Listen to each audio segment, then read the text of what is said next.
الحمد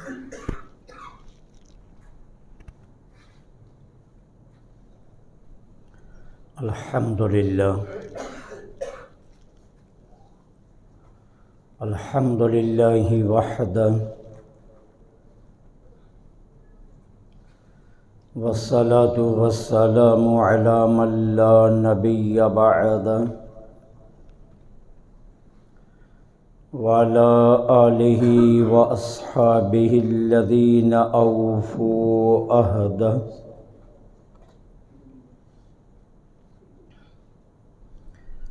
اما بعد فاعوذ باللہ من الشیطان الرجیم بسم اللہ الرحمن الرحیم قل بفضل اللہ وبرحمتہ فبذلک فلیفرحوا هو خیر مما یجمعون آمنت باللہ صدق اللہ العظیم وصدق رسولہ النبی الکریم الامین ونحن علی ذلک لمن الشاہدین والشاکرین والحمد للہ رب العالمین۔ مولا یصلی وسلم دائما ابدا علی حبیبک خیر الخلق کلہم محمد سید الکونین والثقلین والفریقین من عرب ومن عجم۔ مولا یصلی وسلم دائما ابدا علی حبیبک خیر الخلق کلہم۔ غریبم یا رسول اللہ غریبم، غریبم یا رسول اللہ غریبم، ندارم در جہاں جستوں حبیبم، بری نازم کہ ہستم امت تو گناہ گارم ولیکن خوش نصیبم۔ تمام تعریفیں اللہ رب العالمین جل سبحانہ و تعالی کے لیے خاص ہیں، جو ہم سب کا مالک بھی ہے اور ہمارا خالق بھی۔ وہی معبود حقیقی ہے، وہ وحدہ لا شریک ہے، کوئی اس کا شریک نہیں۔ کائنات ارض و سما کے ہر ذرے کے بدلے میں تا قیام قیامت اربوں خربوں کے حساب سے لمحہ لمحہ درود پاک آقا نامدار مدنی تاجدار فخر دو عالم امام الانبیاء خاتم المرسلین سرکار مدینہ راحت قلب و سینہ صلی اللہ علیہ وآلہ وسلم کی ذات پاک پر، کہ جن کے صدقے میں اللہ جل سبحانہ و تعالی نے ہمیں طرح طرح کی نعمتوں سے مالا مال فرمایا۔ ذی وقار معزز اور محترم سامعین، اسلام مخالف قوتیں ہر دور میں اس کوشش میں رہی ہیں کہ کسی طریقہ سے ان کے دلوں سے روح ایمان کو نکال کر مسلمانوں کو برباد کیا جائے۔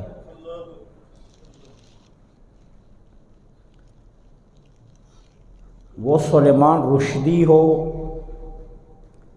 یا تسلیمہ نسرین ہو یا پھر کینیڈا کا بدنام زمانہ گستاخانہ خاکے بنانے والا بدبخت ہو۔ ہر دور میں سرکار دو عالم صلی اللہ علیہ وسلم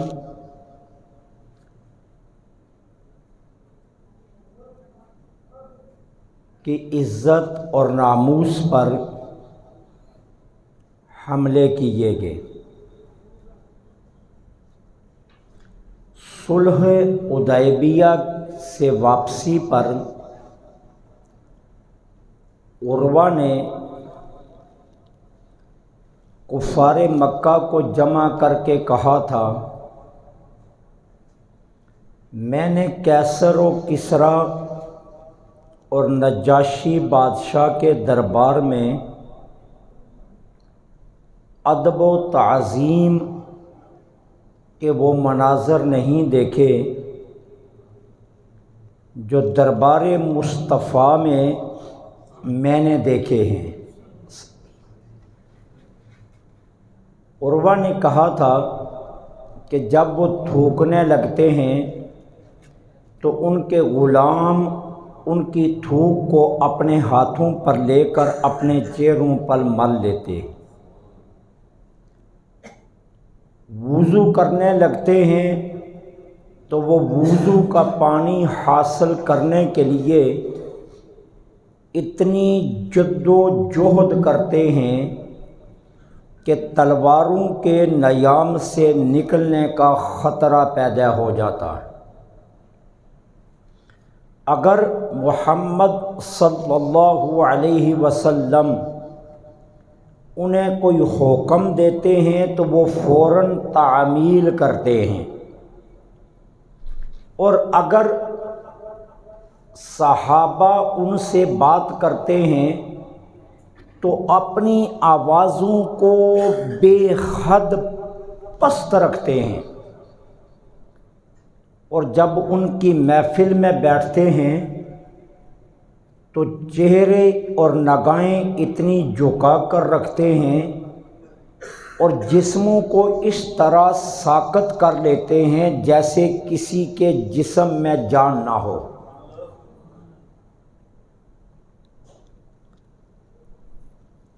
صہیونی طاقتوں نے ان ساری چیزوں کا مطالعہ کیا ہوا ہے، لہذا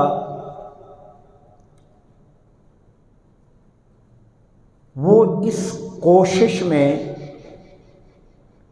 ہر وقت لگے رہتے ہیں کہ کسی طریقہ سے امت مصطفیٰ صلی اللہ علیہ وسلم کے سینوں سے حضور کی محبت کو نکالا جائے۔ اس کے لیے انہوں نے جو آسان ترین ہتھیار استعمال کیا وہ ہے شرک و بدعت کا، کہ مسلمانوں کو شرک و بدعت کے ذریعے اتنا ڈرایا جائے کہ ان کے دلوں سے محبت رسول نکل جائے اور ان کے وجود کھوکھلے ہو جائیں اور یوں اس امت کو تباہ و برباد کر دیا جائے۔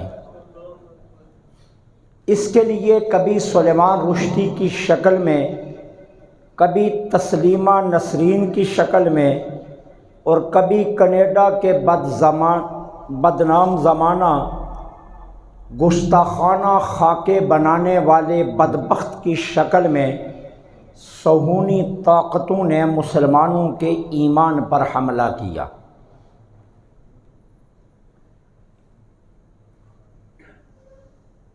اور شرک و بدعت کا خوف اتنا پیدا کیا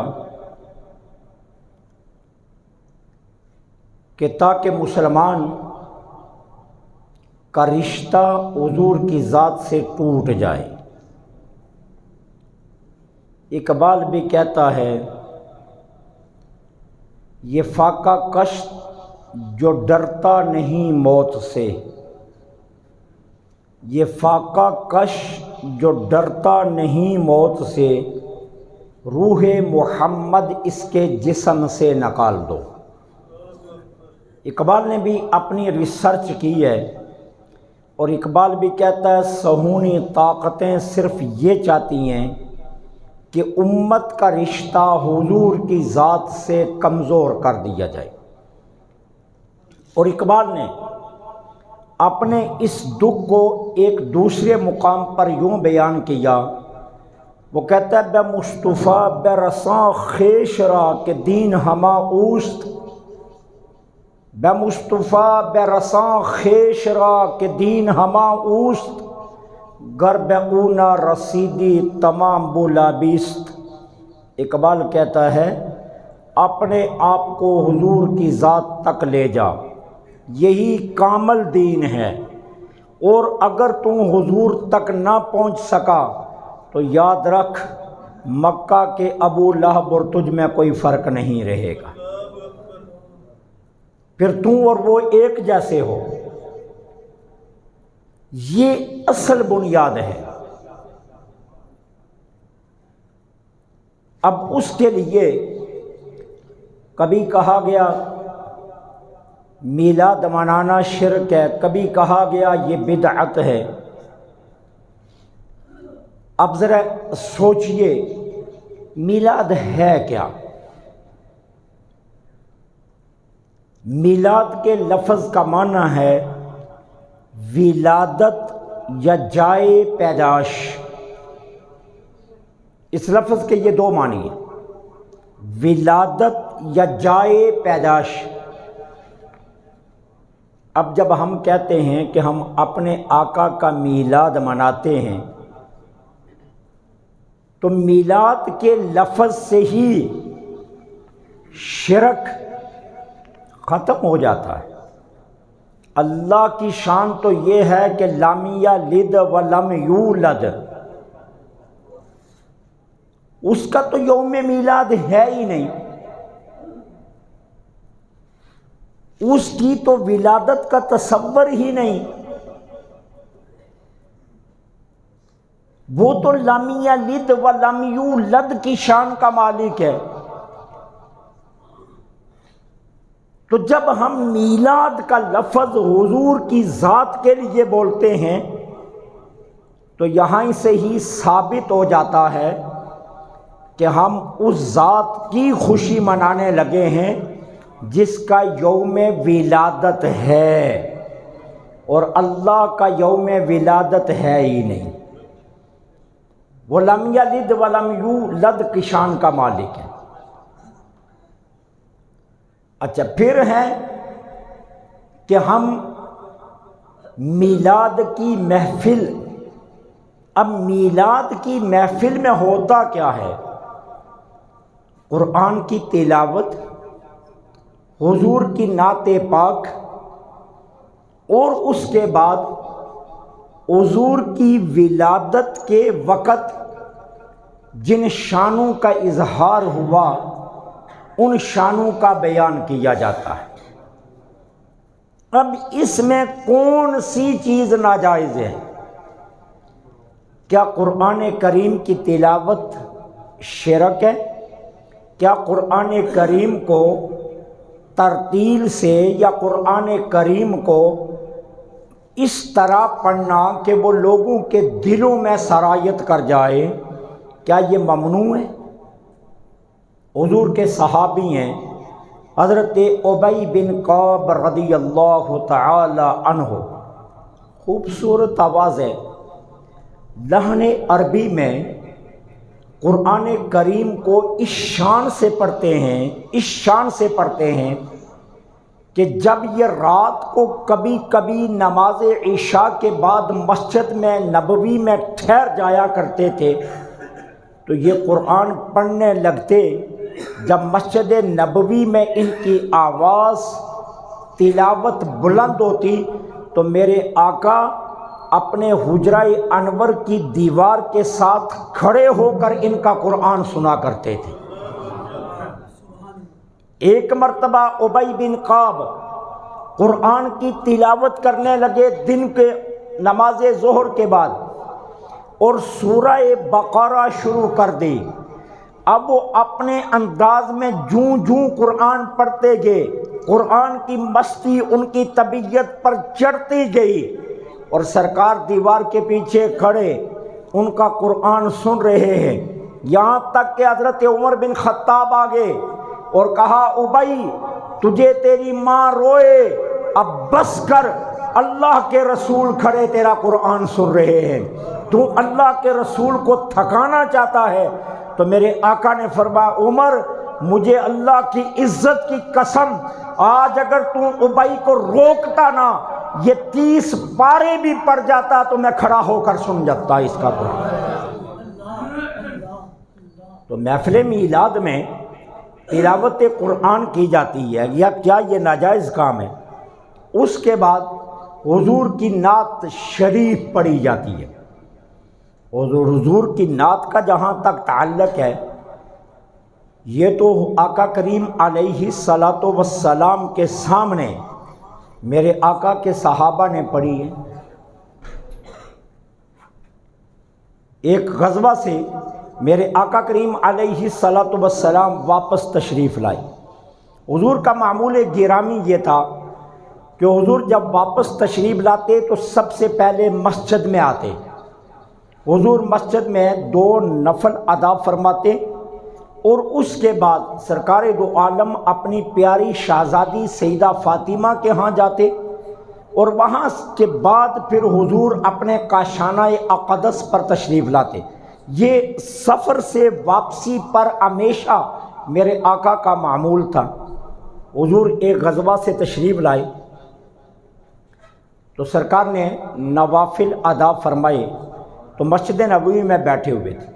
اب صحابہ ساتھ ہیں جو غزوے میں گئے ہیں، مجاہدین اسلام کی جماعت ساتھ ہے حضور کے۔ اب مسجد میں یہ مجاہدین بھی بیٹھے ہیں اور میرے آقا بھی بیٹھے ہیں۔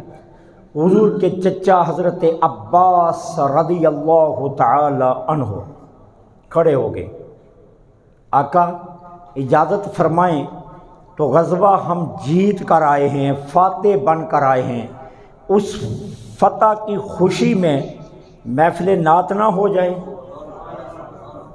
یہ مستدرک للحاکم میں امام حاکم نے اس روایت کو نقل کیا ہے، اور مستدرک للحاکم کی روایات کے بارے میں محدثین کا اس بات پر اتفاق ہے کہ جو بخاری اور مسلم کے معیار پر روایات آتی ہیں وہ ان کے معیار کے عین مطابق مستدرک للحاکم کی روایات ہیں، صحیح ترین یہ روایت ہے۔ تو حضرت عباس نے عرض کیا حضور اس سے پہلے کہ مجاہدین گھروں میں جائیں محفل نعت نہ ہو جائے، تو سرکار نے فرمایا ضرور ہونی چاہیے۔ اب حضور کے چچا کھڑے ہوئے اور انہوں نے میرے آقا کا قصیدہ پاک شروع کیا۔ یہاں تو ایک شاعر 8 اشعار پڑھتا ہے، کوئی 10 پڑھ لے گا، کوئی 20 پڑھ لے گا۔ حضرت عباس نے حضور کی موجودگی میں 80 اشعار پڑھے۔ 80 اشعار کا پورا قصیدہ مستدرک للحاکم میں موجود ہے، اور جس کا پہلا مصرع یہ تھا، اس پہلے مصرعے کا ترجمہ آپ کی خدمت میں عرض کر دیتا ہوں۔ اذا ولدت اشرقت الارض بنورها واضاءها، یا رسول اللہ جب آپ کی ولادت بسعادت ہوئی تو آپ کے نور سے مشرق و مغرب روشن ہو گئے۔ یہاں سے حضرت عباس نے وہ نعت پاک شروع کی، اور حضور کی موجودگی میں مسجد نبوی کے اندر صحابہ مجاہدین کی موجودگی میں حضرت عباس نے یہ نعت حضور کو سنائی۔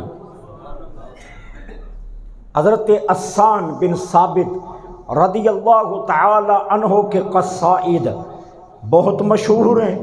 آپ کو معلوم ہے کہ حضرت حسان نے حضور کی شان میں کئی نعتیں لکھی ہیں، اور پھر وہ وقت بھی آیا کہ جب میرے آقا نے خود طلب کیا حسان کو لے کر آؤ۔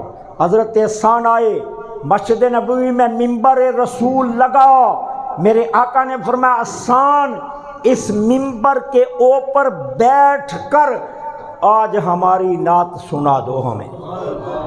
اب سامعین میں میرے آقا بھی موجود ہیں، سامعین میں صحابہ بھی موجود ہیں، اور حضرت حسان منبر پر بیٹھے اور حضور کی نعت سنائی۔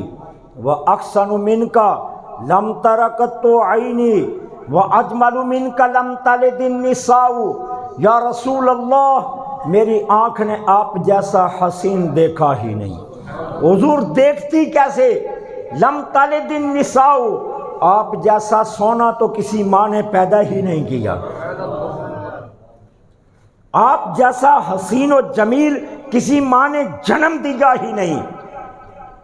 خلقت مبرأ من کل عیب کانک قد خلقت کما تشاء، حضور اللہ نے آپ کو ہر عیب سے بے عیب پیدا فرمایا ہے، اور آپ تو ایسے بنے ہیں جیسے رب نے تصویر خود نہیں بنائی، قلم آپ کو دے دیا، آپ اپنی مرضی سے بنے۔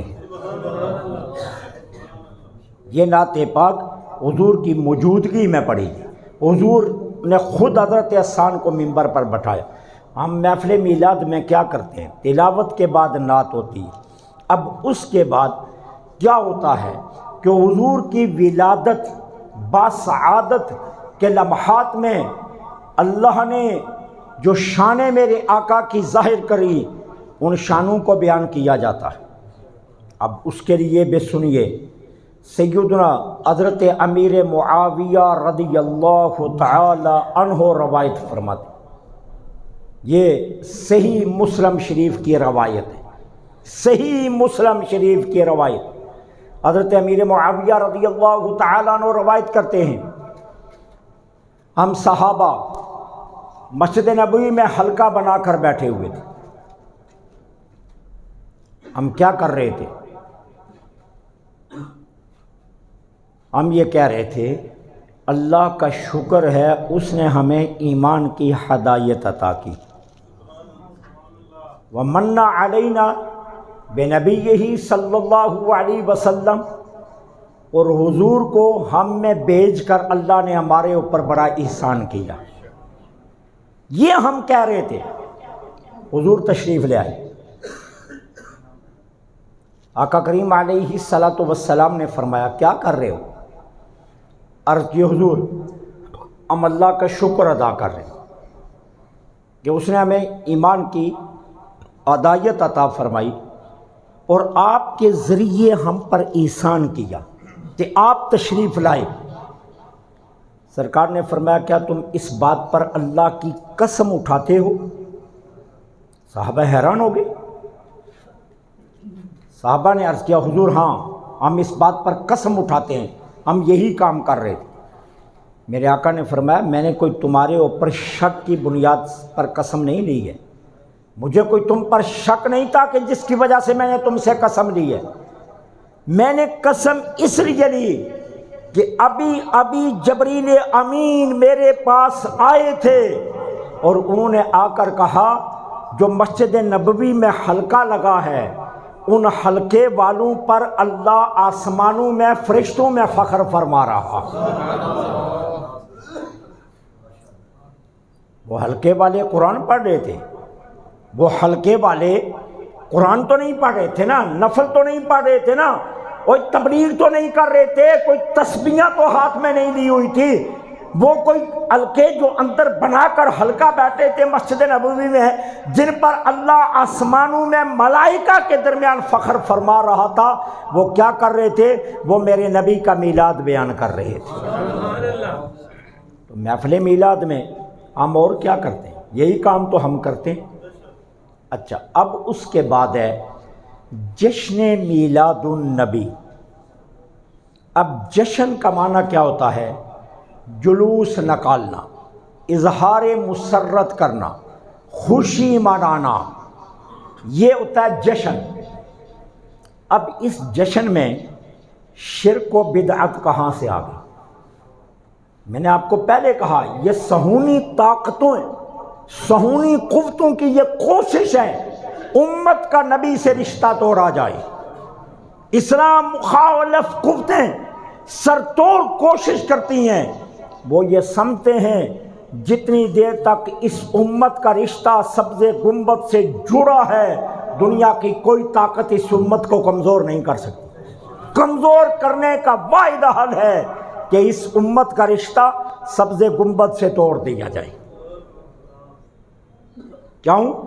یہ امت بھوک برداشت کر لیتی ہے، یہ امت پیاس برداشت کر لیتی ہے، یہ امت تمام تر مصائب کو برداشت کر لیتی ہے، لیکن یہ امت اپنے آقا کی شان میں بے ادبی برداشت نہیں کرتی۔ جب بھی کوئی بدبخت میدان میں آیا، کبھی علم الدین، کبھی ممتاز قادری، کبھی غازی عبد القیوم، کبھی چیمہ اور کبھی کوئی میدان میں عمل میں آئے اور انہوں نے ناموس رسالت کا تحفظ کر کے جان کی قربانی دے کر یہ ثابت کیا یہ امت باقی ساری چیزیں برداشت کر سکتی ہے لیکن اپنے آقا کی ناموس پر کوئی کمپرومائز نہیں کر سکتی۔ اس لیے اسلام مخالف قوتیں شرک و بدعت کی آڑ میں امت کا رشتہ حضور سے توڑنا چاہتی ہیں۔ اب جشن میلاد منانا، اس میں شرک و بدعت والی کون سی بات؟ مجھے بتائیے، کیا پوری دنیا میں مختلف مواقع پر مختلف باتوں پر کیا پوری دنیا میں جلوس نہیں نکلتے ہیں؟ پوری دنیا میں جلوس نکلتے ہیں۔ دنیا کا کوئی ایسا ملک مجھے بتا دیجئے جس میں جلوس نہ نکلتے ہوں۔ کوئی ایک ملک مجھے بتا دیجئے پوری دنیا کے اندر جہاں جلوس نہ نکلتے ہوں۔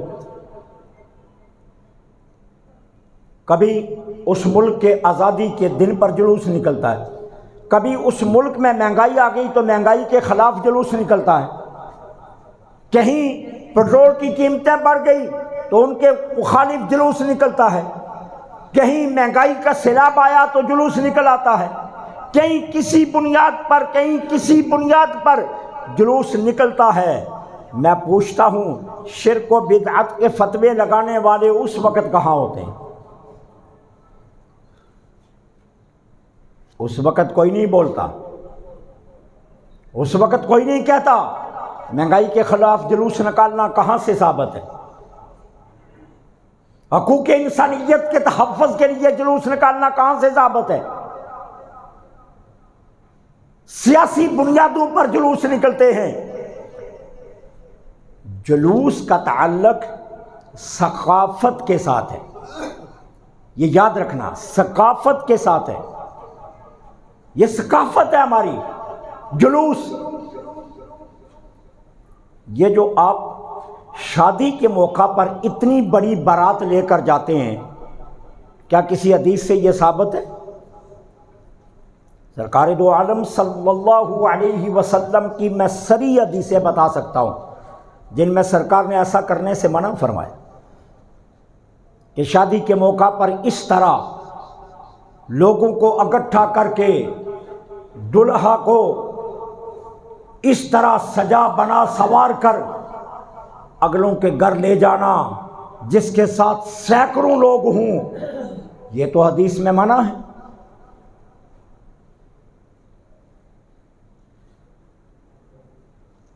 لیکن ہم ایسا کرتے ہیں، کیوں؟ ہم اس کو ثقافت کا حصہ دیتے ہیں، یہ ہماری ثقافت ہے۔ اسی طرح میلاد النبی کا جلوس یہ ثقافت کا حصہ ہے۔ بہت سے کام ثقافت سے تعلق رکھتے ہیں۔ ہمارے آقا نے تو ایسی چٹائیوں پر نماز نہیں پڑھی جن چٹائیوں پر آپ پڑھتی۔ مسجد نبوی میں جو آج قالینیں بچھی ہیں یہ دور عہد رسالت میں تو نہیں بچھی ہوتی تھی۔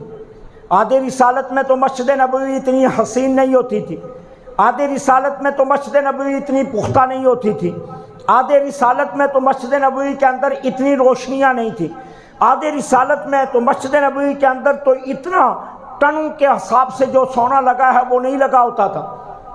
حضور کے عہد رسالت میں مسجد نبوی کی یہ شان و شوکت نہیں ہوتی تھی جو آج تعمیر کے لحاظ سے ہے، ایسا ہرگز نہیں تھا۔ کچی ہوتی تھی مسجد، چھت پر کھجور کی شاخیں پڑی ہوتی تھی۔ صحیح بخاری کی روایت ہے، بارش ہوتی، رات کو فجر کی نماز صحابہ پڑھ کر نکلتے تو صحابہ کے ماتھوں پر مٹی لگی ہوتی، کیچڑ لگا ہوتا، نیچے کوئی چیز سوائے کھجوروں کی شاخوں کے اور نہیں بچھی ہوتی تھی۔ پھر ثقافت، بڑھتے حالات، بدلتے زمانے کی بنیاد پر مسجد نبوی کی عمارت اتنی حسین و جمیل بنا دی گئی، اتنی خوبصورت بنا دی گئی، کیا نمازیوں کی آسانی کے لیے، زائرین کی آسانی کے لیے، حضور کی بارگاہ میں آنے والوں کی آسانی کے لیے، ان کی سہولت کے لیے یہ سارے اہتمام کیے گئے اور یہ ثقافت کا درجہ دیا گیا۔ اسی طرح میلاد النبی کا جلوس یہ بھی ثقافت سے تعلق رکھتا ہے کہ یہ ہماری ثقافت ہے کہ ہم اپنے آقا سے اظہار محبت کے لیے جلوس میلاد النبی نکالتے ہیں۔ یہ اظہار محبت کا ایک طریقہ ہے۔ اور کیا آپ کیا کہتے ہیں مدینے والوں نے ایسا نہیں کیا؟ آئیے میں آپ کو بتاتا ہوں۔ جب میرے آقا ہجرت کر کے مدینہ طیبہ میں تشریف لائے تو کیا ہوا؟ مدینے کے تمام لوگ اپنے گھروں سے باہر نکل آئے۔ ہمت ہے تو آؤ میں حوالے دیتا ہوں۔ حضرت بریدہ اسلمی رضی اللہ تعالیٰ عنہ 70 لوگوں کا قافلہ لے کر قباء کے مقام پر پہنچے، اسلام قبول کیا۔ حضرت بریدہ اسلمی نے قباء کے مقام پر اسلام قبول کیا، اور جب انہوں نے اسلام قبول کیا ان کے ساتھ 70 مرد و عورت اور تھے جنہوں نے اسلام قبول کیا قباء کے مقام پر۔ اور یہ وہ دن تھا جس دن حضور نے قباء سے مدینے آنا تھا۔ اب حضور قباء سے مدینہ طیبہ کے لیے چلے تو حضرت بریدہ اسلمی نے عرض کیا، حضور میری خواہش ہے علم کے بغیر، جھنڈے کے بغیر آپ کو مدینہ پاک داخل نہیں ہونا چاہیے۔ کیوں؟ یہ عرب کی ثقافت ہے، جب عرب کا کوئی بڑا انسان، جب کوئی بڑی شخصیت کسی جگہ پر جاتی ہے تو اس کے اعلان کے لیے آگے جھنڈا رکھا جاتا ہے، جو یہ علامت ہوتی ہے کہ آنے والا بہت عظیم ہے۔ یہ ایک عرب کی ثقافت ہے۔ حضور میری خواہش ہے آپ جھنڈے کے ساتھ مدینہ طیبہ میں داخل ہوں۔ میرے آقا نے فرمایا ٹھیک ہے بریدہ، جیسا تمہارا جی چاہتا ہے کرو۔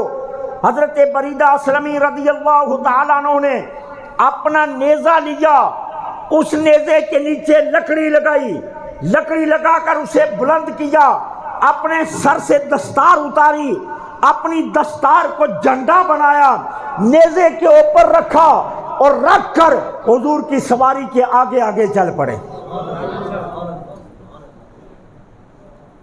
امام ترمذی نے مستدرک للحاکم میں، امام حاکم نے صحیح بخاری میں، امام بخاری نے اس روایت کو نقل کیا۔ حضرت بریدہ اسلمی نے اپنی دستار کو علم بنایا، جھنڈا بنایا اور حضور کے آگے چلے۔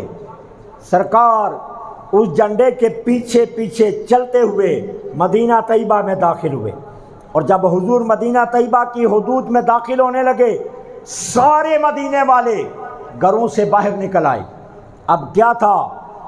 خواتین چھتوں پر چڑھ گئی، خواتین چھتوں پر چڑھ گئی، بچے جوان اور بچیاں گلیوں میں چکر کاٹ رہے تھے جلوس کی شکل میں، اور ساتھ ساتھ کہہ رہے تھے طلع البدر علینا من ثنیات الوداع وجب الشکر علینا ما دعا للہ داعی۔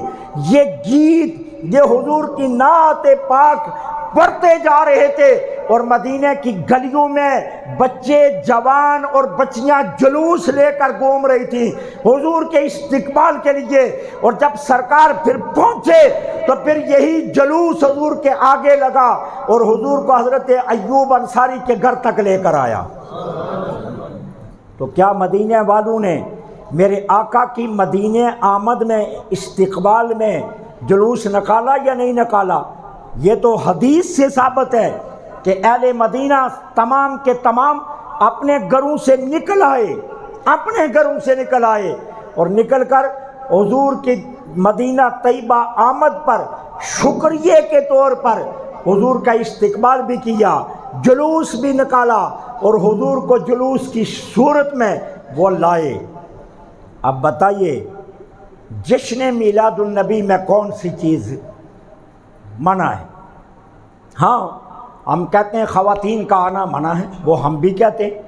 ہم کہتے ہیں احباب جو اس طرح چھتوں سے لنگر شریف پھینکتے ہیں یہ بالکل بے حرمتی ہے، ہم بھی کہتے ہیں یہ جائز نہیں ہے، ہم کہتے ہیں کہ یہ بالکل جائز نہیں ہے۔ لیکن باوضو با ادب درود پاک پڑھتے ہوئے حضور کے میلاد کے جلوس میں شامل ہونا اور یوں حضور کی گہنا استقبال کرنا کہ اللہ کا ہم پر احسان ہوا کہ اس نے اپنا محبوب ہمیں عطا کیا، اس میں کون سی غلط بات ہے؟ اس میں شرک و بدعت والا کون سا عمل ہے؟ بات شرک و بدعت کی نہیں ہے۔ اور یہ بھی یاد رکھنا حجۃ الوداع کا خطبہ جن نے پڑھا ہے وہ ٹھیک ہے، جنہوں نے نہیں پڑھا وہ پھر پڑھ لیں، نہ پڑھنے میں کون سی بات ہے؟ سرکار نے فرمایا مجھے اپنی امت سے شرک کا خطرہ ہی کوئی نہیں، یہ تو سرکار نے فرمایا مجھے اپنی امت سے شرک کا خطرہ ہی کوئی نہیں۔ کتنے دکھ کی بات ہے، نبی کو تو شرک اپنی امت سے شرک کا خطرہ کوئی نہیں ہے لیکن مولوی کو خطرہ ہو گیا۔ حضور فرماتے ہیں مجھے اپنی امت سے شرک کا کوئی خطرہ ہے ہی نہیں۔ حجۃ الوداع کا خطبہ اٹھا کر دیکھ لو، میرے آقا فرماتے ہیں میری امت تو مشرک نہیں بنے گی، اور مجھے اپنی امت سے شرک کا کوئی خطرہ نہیں۔ ہاں مجھے اپنی امت سے خطرہ کس بات کا ہے کہ میری امت دنیا کے پیچھے لگ جائے گی، اس کا خطرہ ہے مجھے۔ اب ہوا کیا، جس بات کا حضور کو خطرہ نہیں تھا اس کو ہم نے خطرہ بنا دیا، اور جس بات کا حضور کو خطرہ تھا وہ ہم نے چھوڑ دی۔ نتیجہ کیا نکلا؟ نتیجہ آپ کے سامنے، آج ساری امت دنیا کے پیچھے لگی ہے، اور یہ وہ خطرہ تھا جس کی طرف حضور نے اشارہ کیا۔ فرمایا مجھے اپنی امت سے یہ خطرہ ہے کہ میری امت دنیا کے پیچھے لگ جائے گی، دنیا کے پیچھے، مجھے اپنی امت سے شرک کا خطرہ ہی کوئی نہیں ہے۔ تو صہیونی طاقتوں نے، اسلام مخالف قوتوں نے، اسلام کے دشمنوں نے یہ سازش رکھی ہے کہ وہ ہر دور میں یہ چاہتے ہیں کہ حضور کی امت کا رشتہ حضور سے کمزور ہو جائے۔ اس کے لیے وہ کبھی سلیمان رشدی پیدا کرتے ہیں تو کبھی تسلیمہ نسرین پیدا کرتے ہیں، کبھی کینیڈا کا بد زمانہ کارٹونس پیدا کرتے ہیں، اور کبھی کوئی اربا کبھی کوئی اربا، اور جب سارے حربے ناکام ہوتے ہیں تو پھر شرک و بدعت کے فتوے شروع کروا دیتے۔ یہ صہیونی طاقتوں کی سازش یاد رکھنا۔ اور پھر حضور کی ذات سے محبت میں صحابہ کرام علیہم الرضوان نے کوئی معیار دیا ہے؟ بتائیے تو صحیح نا، کوئی معیار دیا ہے؟ ہم اس معیار پر آ جائیں گے، کوئی معیار نہیں دیا۔ حضور سے محبت کی تو پھر اس کے لیے کوئی معیار رکھا ہی نہیں۔ تمام معیار ختم کر کے ان معیاروں سے آگے جا کر حضور سے محبت کرنا، یہی تو ایمان ہے۔ سارے رشتے پیچھے رہ جائیں، سارے معیار محبت پیچھے رہ جائیں، پھر آگے جا کر حضور سے پیار کرنا، یہ اصل ایمان ہے۔ اصل ایمان تو یہ ہے، صحابہ نے یہی بتایا ہے کہ سب کچھ قربان کر دیا جائے، کسی چیز کی پرواہ نہ کی جائے، اور حضور کی ذات سے اس سے بڑھ کر پیار کیا جائے۔ کسی میں جرأت ہے اپنا باپ قتل کرے؟ نہیں نا، صحابہ نے اپنے باپوں کو اپنے ہاتھوں سے قتل کیا۔ اگر کسی نے حضور کی شان میں گستاخی کی تو اپنا باپ مار دیا۔ کہ حضور کی ذات سے آگے کوئی اور ذات نہیں ہو سکتی، حضور کی محبت سے آگے کسی اور کی محبت نہیں، کوئی رشتہ حضور کی ذات سے آگے نہیں ہو سکتا۔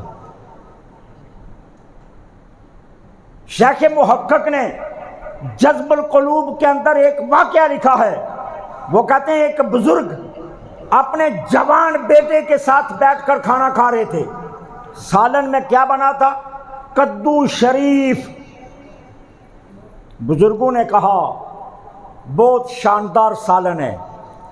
بیٹے کے منہ سے یہ لفظ نکلے، یہ بھی کوئی شاندار ہے۔ اس نے یہی کہا یہ بھی کوئی شاندار ہے۔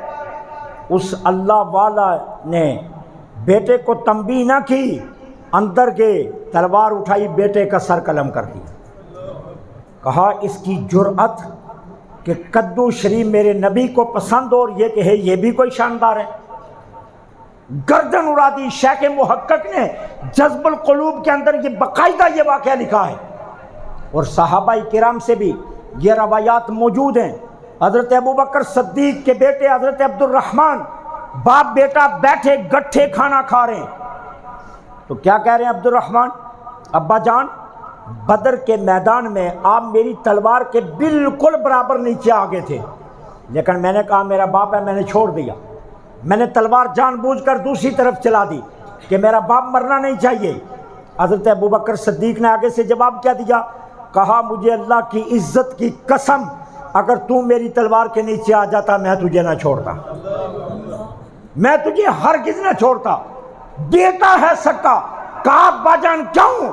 کہا میں یہ نہ دیکھتا کہ یہ میرا بیٹا ہے، میں یہ دیکھتا کہ یہ رسول اللہ کا دشمن ہے، میں تو تجھے معاف نہ کرتا اگر تو میری تلوار کے نیچے آ جاتا۔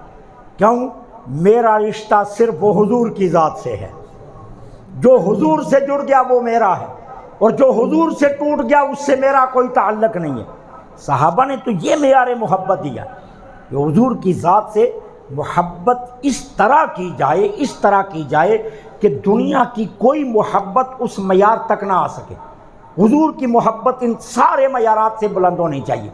ہم آزادی کا جلوس نکالیں، ہم سیاست دانوں کے لیے جلوس نکالیں، ہم اپنے لیڈروں کے لیے جلوس نکالیں، ہم اپنے بڑے کسی کے لیے جلوس نکالیں، ہم اپنے کسی کاز کے لیے جلوس نکالیں، ہم اپنی شادی کا جلوس نکالیں، تو شرک و بدعت کا ڈر نہ ہو، اور میلاد کا جلوس آئے تو ہمیں شرک و بدعت کا ڈر شروع ہو جائے۔ کیوں بھائی؟ اس کا مطلب کیا ہے؟ اس کا مطلب یہ ہے کہ صہیونی طاقتیں جو کوشش کر رہی ہیں نا کہ نبی سے نبی کی امت کا رشتہ ٹوٹ جائے، وہ کسی حد تک کامیاب ہو رہی ہیں۔ وہ شرک و بدعت کی آڑ میں حضور سے امت کا رشتہ کمزور کر رہی ہیں، کہ محبت مصطفیٰ کا جو رشتہ امت کا قائم رہنا چاہیے اس کو اس میں رکھنا ڈالنے کی کاوشیں کی جا رہی ہیں۔ اس لیے کوئی ایسا شرک و بدعت کا ڈر میرے نبی کو اپنی امت سے نہیں ہے۔ حضور کو کوئی خوف نہیں ہے کہ میری امت مشرک ہو جائے گی، حضور کو کوئی ڈر نہیں ہے کہ میری امت شرک میں لگ جائے گی۔ حضور کو ڈر تھا تو صرف یہ تھا میری امت دنیا کے پیچھے لگ جائے گی، دنیا کے پیچھے نہ لگی ہے۔ باقی حضور کی ذات سے محبت جتنی بلند ہوتی جائے گی اتنا ہی ایمان مضبوط ہوتا جائے گا۔ حضور کے میلاد کے تذکروں سے محبت پیدا ہوتی ہے، حضور کے میلاد کے جلوس میں آنے سے حضور کی ذات کے ساتھ محبت پیدا ہوتی ہے، اور یہ محبت جتنی گہری ہوتی جائے گی ایمان اتنا ہی مضبوط ہوتا جائے گا۔ اللہ سے دعا ہے